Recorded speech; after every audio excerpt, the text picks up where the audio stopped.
Chen Jing est l'une des plus importantes peintres taïwanaises. Elle a produit de très belles images de femmes modernes de son époque. Le musée des beaux-arts de Taipei a conservé 3 œuvres datant des années 1930, y compris un tableau peint en 1934 pendant que Chen Jing était membre du jury de l'exposition des beaux-arts de Taïwan pour la dernière fois. Cette œuvre s'intitule « Dans le champ ». Les personnages sont en fait des proches de l'artiste.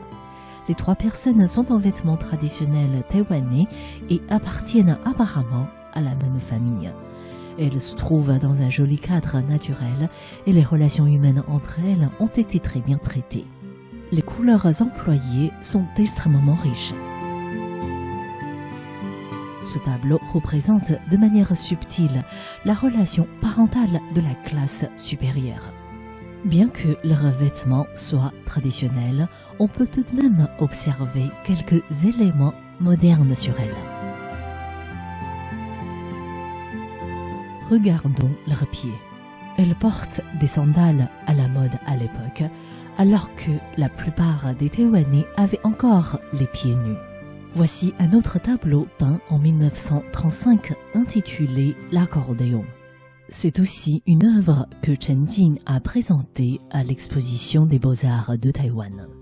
Le mannequin qui s'apparente à une dame moderne est aussi l'une des proches de la peintre. En plus, elle est assise sur un canapé-lit à l'occidental et porte une robe chinoise de style shanghaïen qui met en valeur sa silhouette féminine. Ses chaussures sont à l'occidental et modernes.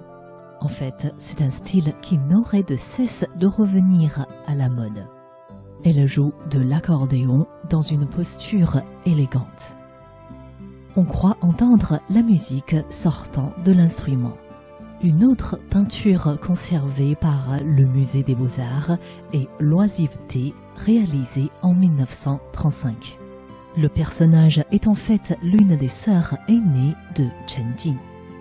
Elle se trouve dans un espace privé à la maison, très probablement dans sa chambre. C'est donc un sujet que les autres ne pourraient pas aborder. En plus de la composition picturale bien structurée, Chen Jing a aussi démontré sa maîtrise technique en reproduisant cette scène dans un environnement privé. Elle a parfaitement associé l'élégance et la beauté féminine du personnage à une image de femme intellectuelle. Il s'agit d'une association impeccable.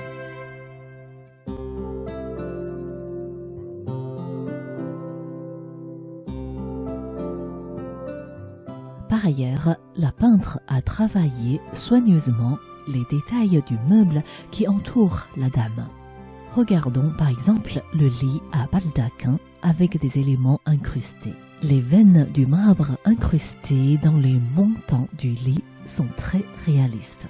On constate que Chen Jing est en mesure de reproduire les différents matériaux de manière très exacte. Ainsi, les rideaux du lit reproduisent très bien la nature de l'étoffe. Quant aux embrasses métalliques des rideaux, Chen Jing y a disposé des feuilles d'or.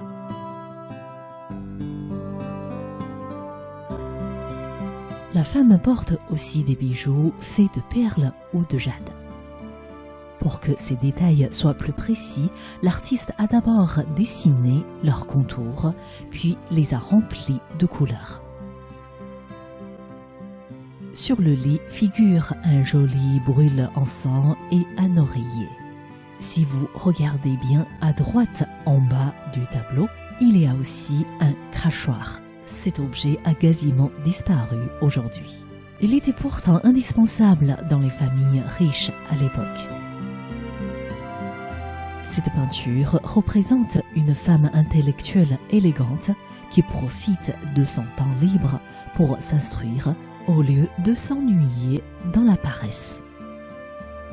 On peut considérer que cette scène reflète la vie de l'artiste elle-même.